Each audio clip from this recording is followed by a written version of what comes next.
सास बन गई बीवी और दामाद बन गया शौहर। जी हाँ, आप बिल्कुल सही सुन रहे हैं। गुज़िश्ता कई दिन कब्ल की बात है कि उत्तर प्रदेश के कानपुर से एक ऐसी वीडियो क्लिप सोशल मीडिया में बड़ी तेज़ी से फैलने लगी, जिसे देखकर सब हवास बाख्ता हो गए।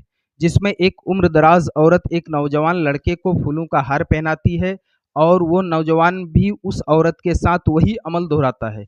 फिर दोनों एक सनदनामा भी दिखाता है कि वो दोनों कानूनी तौर पर एक दूसरे से शादी कर चुके हैं और अब समाजी तौर पर एक दूसरे के बंधन में बंध रहे हैं।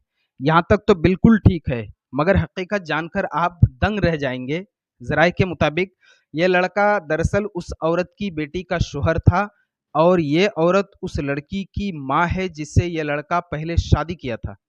पर आज दोनों सास और दामाद के रिश्ते को बालाए ताक रखकर खुद मियाँ बीवी के बंधन में बंध गए। वाज़ा कर दूं कि ये किसी बैरूनी ममालिक नहीं बल्कि भारत की रियासत उत्तर प्रदेश के कानपुर का वाक़या है, जिसे एक यूज़र ने एक्स हैंडल पर शेयर किया है। इसलिए कहते हैं कि ये 21वीं सदी है, जहां रिश्ते भी अपना मर्यादा भूल चुका है और अब इंसान व हैवान के दरमियान का फासला तो बिल्कुल मिट चुका है। नाज़रीन, इस न्यूज़ को दिखाने का मकसद बिल्कुल ये नहीं कि इसे प्रमोट किया जाए, बल्कि समाजी खराबी से दूर रहा जाए और इंसान अपनी असलियत को ना भूले, साथ ही रिश्ते की मर्यादा को बरकरार रखे और आप भी ऐसे रिश्तेदार से खुद बचें और दूसरों को भी बचाएं।